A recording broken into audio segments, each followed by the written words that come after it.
Hey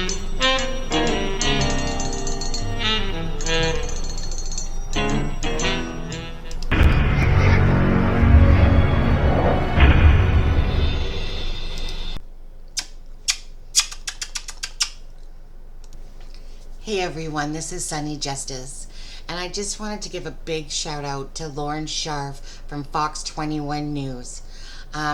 Lauren has been working so hard on the Suzanne Morphew case.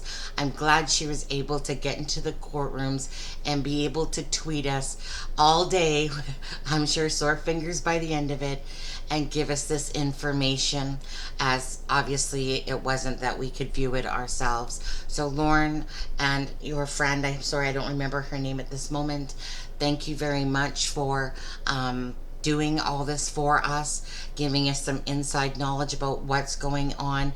I know you got there really early, and then of course you're tweeting all day, then you're having to do your news, Fox 21 News, and then you came onto YouTube to again talk about it, answer a few questions.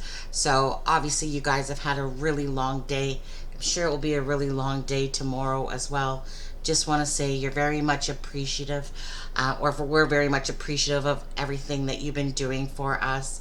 So I do look forward to tomorrow and what's going to go on there. And I know on the 23rd and 24th, there'll be more of the preliminary hearing. I know that you said about 6 people are supposed to get through tomorrow, even though they only got through 2 today. Anyways, I know for some people it might have been a shocker about Suzanne's affair.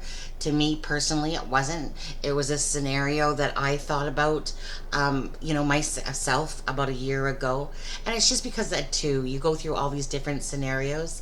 And I remember, again, when I first learned about this case, I felt like it was very parallel to my own life. And this again reminds me and is parallel to my own life. When I was in an 11-year abusive relationship from when I was 15 to 26, there was a point there, a couple years before that, I remember reaching out to, this guy that liked me back when I was about 13 or 14 years old.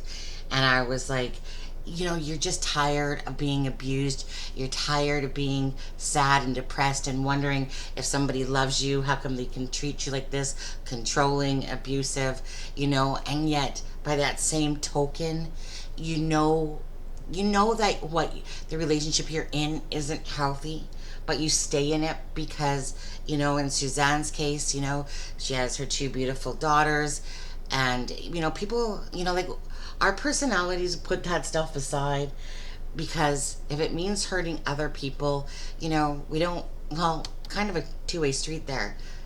We don't want to be the bad ones in a sense, but we also don't want others, to impact others, because it's like you think of all the people around you and who it's all going to impact if you leave or get a divorce, and then usually for like a lot of people, it's again, Suzanne reached out to someone because in her headspace, she's just wishing that, well, what about this relationship? I mean, what could have happened? And then it's like through all your sadness that you're going through in your life, you just want that feeling of somebody actually really caring about you, and you can't help but for your mind to almost travel back in time, to where your happy thoughts were in a sense, or who made you feel good. So to me, I mean, I did that same exact thing.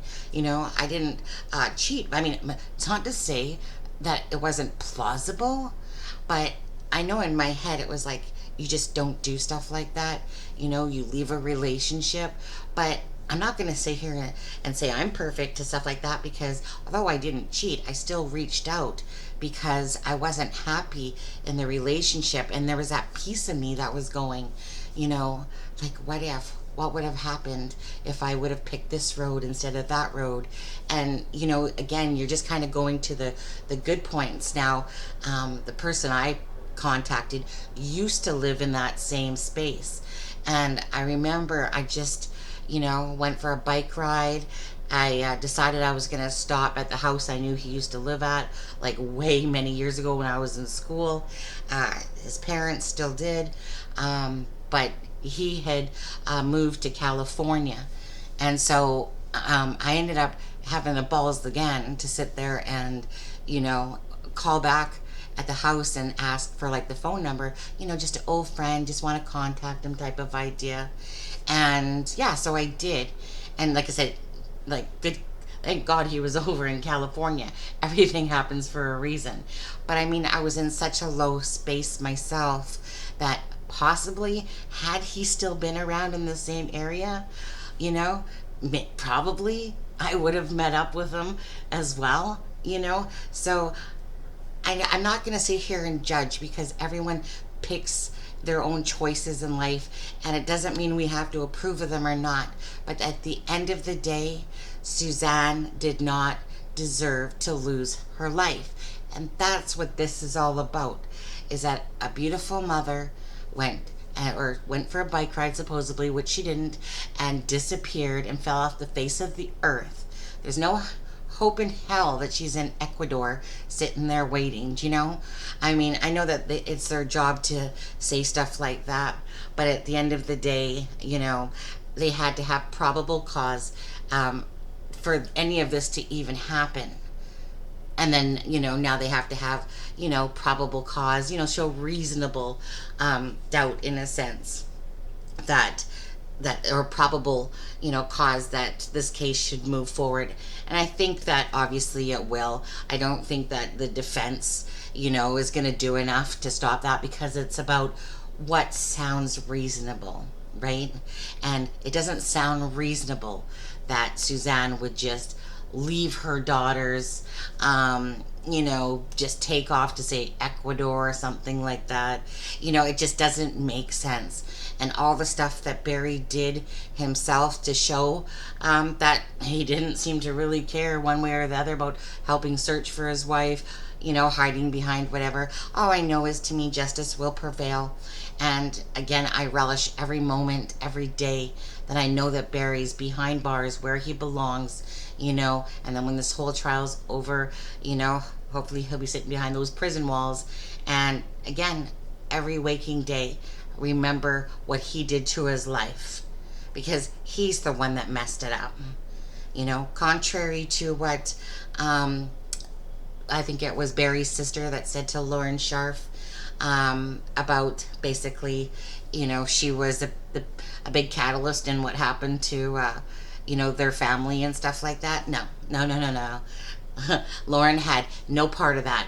Barry was 100% all part of that. That's who the person is that his sister should be saying it to. But, you know, again, they want to blame other people. They don't want to believe the truth or what's in front of their faces. Oh, well, you know what? Like I said, the truth will prevail.